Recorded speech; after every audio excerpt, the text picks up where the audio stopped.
Hello, loves. So honestly, it took me a while to press go live on this video, and I've been wanting to make this video for a little while, and I just never knew what the right time when the right time was. And even now, I was like, well, should I wait until I have better lighting? It's an important video. But I think right now is the time that this transmission, that this share wants to come out. So many of you, maybe not all of you, but a lot of you know that recently I was in the Amazon jungle doing a 2-week deep dive with plant medicine, one of those plant medicines being ayahuasca. For those of you who don't know what ayahuasca is a very powerful vine that grows in the Amazon and past the Amazon now. And it is mixed with another plant. And this brew, this definitely powerful sacred brew, takes you deep into the medicine of the jungle, deep into the medicine of ayahuasca, deep into the medicine of the jaguar. And the experience is different for everyone. But yeah, that's what I was doing for 2 weeks in October. And I had a very intense ceremony midway through, very, very intense. And in this ceremony, I had a remembrance. And my remembrance was that as a girl of 9 years old, I had watched my mother being burnt at the stake in what appeared to be France, or what we call France today. And this is a super challenging remembrance for me, not just emotionally at the time, but there was so much sickness in my body and trauma in my body that was coming out and was coming through with this remembrance. And it's affected me a lot. And obviously, as a soul, I already knew this, right? We know what we were going through as souls. But it was a conscious remembrance that came up. And there's a lot that has come up with this remembrance. One of the main things that I was experiencing in the last few weeks was this heightened sensitivity around if people liked me or if I was accepted. And I've definitely always had this shadow, but I was really able to witness it and see where it was coming from. Because if your mother has been burned at the stake for being a witch, then the community is obviously likely going to be fearful of you or excommunicate you. Hi, Kristen, Sat Kratenka, I love. And yeah, so there's just this heightened sense of feeling like actually it's dangerous not to be liked, right? So I was just, honoring that my shadow in this lifetime, one of the shadows that I have of wanting validation from others or wanting to be liked, is actually really tied to this past life experience of being largely excommunicated by the community. And I'm not sure how I died in that lifetime. I was not able to see it, but I have a feeling I died young, and it was also in a traumatic situation of some sort. So yeah, just recently, noticing the shadows has started to soften a little bit for sure in the last few days here, but just really witnessing that. And my story is, I'm not the only one with a story like this. Many of us have not had super clear past life remembrances at this point in our lives. If we have not had them, we don't need to have them at this time anyway. Spirit gives us what we need. But many of us have either been burnt at the stake or had family like myself watched, people important to us being burnt at the stake, or we have ancestors who were persecuted. This didn't just happen in Europe, although that was, where we usually think of the witch burnings, having to be persecution for powerful women has happened all over the planet, especially with, conquering, fucking civilizations, right? So as I sit here, what I'm clear of is the miracle of now. Is that I can sit here and I can have my ankh, no, this might my ankh, from ancient Egypt in the background, and I have my, dried roses, and I have my snake tattoo, and be sharing, from the lensing of the divine feminine, and even refer to myself as a witch, right? Sakratan is saying, and in the U.S., Salem witch hunts, happened all over the world, and I'm aware of just, this time. Only recently, really recently, have we been able to be a little bit loud and proud with who we are.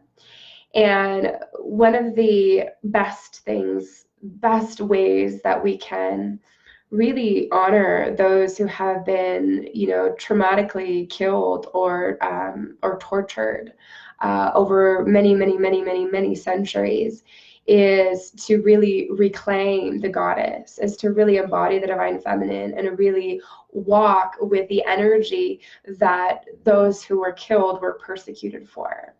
I work with a lot of women. I work with a lot of women helping, them to start their own spiritually based businesses, or just doing intuitive readings. And so many of us have past life fears that I pick up on that prevent us from speaking our truths, for sharing who we really are on a deeper level, from starting our spiritually based businesses to whatever it is, right? And I think the best thing that we can do right now, in the memory of what has happened, and also in the present of what needs to happen and what needs to change, is to really vibrate with that goddess energy, with that Mama Earth, Pachamama, beautiful, deep connection to Gaia, as much as possible. So I've been working on something, and I have a free offering. It's been a while since we've done a free offering together. I've included the link that you can check it out in the title of this video. And it's a 7-day journey. Funnily enough, I was guided to title it, Lighting the Flame of the Divine Feminine Within. Interesting, working with fire. Fire is such an interesting energy. Fire, fire was used to kill, to kill my mother, to kill these beautiful women. And fire is also this powerful energy of activation that we can use for love and for truth. Just honoring the emotion that comes up, because this shit's real. It's not just, something that we talk about, without actual connection to what's real. But so I have this free journey that I'm co-creating with you.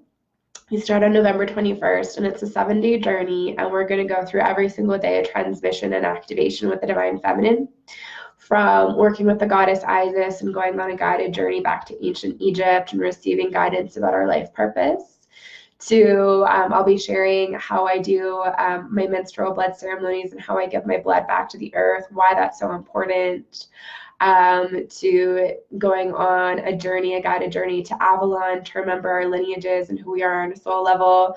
I'll also be sharing, how I host women's circles, new moons, women's circles, full moons, women's circles, and how you too can use some of the principles that I work with, make it your own, and have these circles.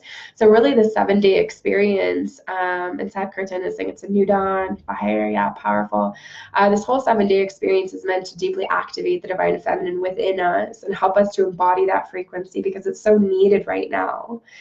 Activating the divine feminine is happening in union with the sacred masculine. It's not pushing the masculine to the side. When we work with the divine feminine, we're also really guided to embody and honor the sacred masculine, which we'll be touching on in the journey.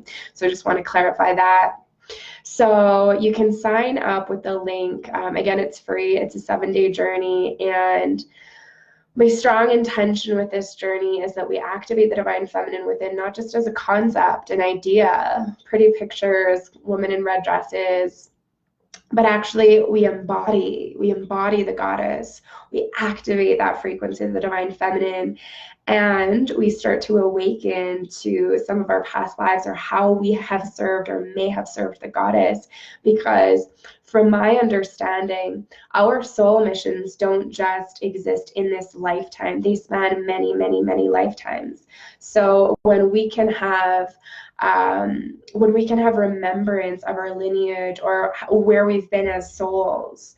We get these through guided meditations. I'm going to be offering activations so we can start to remember in this journey. We have a deeper understanding of what this lifetime is about, and things feel a lot more grounded, present, and real for us. So I'm really looking forward to it. So thank you for listening and for hearing this transmission, and gratitude to Grandmother Ayahuasca. I share this in the energy of having asked those who I was with, asked my facilitators, asked the Shipibo tribe who I was studying with and drinking with, if it was okay to share about the plant. I have received a message in the past asking me not to share about ayahuasca online. However, the Shipibo tribe who I was studying with is actually happy for me to share my experiences and to share about the medicine and to share about their tradition. So coming with honoring from that lensing and that lineage. And thank you again. Thank you, Grandmother Ayahuasca, and thank you to Noya Rao, who I was working with as well. Thank you to the Shipibo tribe. Thank you to the Amazon. Thank you to the Jaguar. Thank you to Jungle Medicine. And may we powerfully come awake. May we powerfully come alive. May we powerfully remember who we are. And may we honor the fierceness and the frequency of the Divine Feminine, who's calling us to embody her.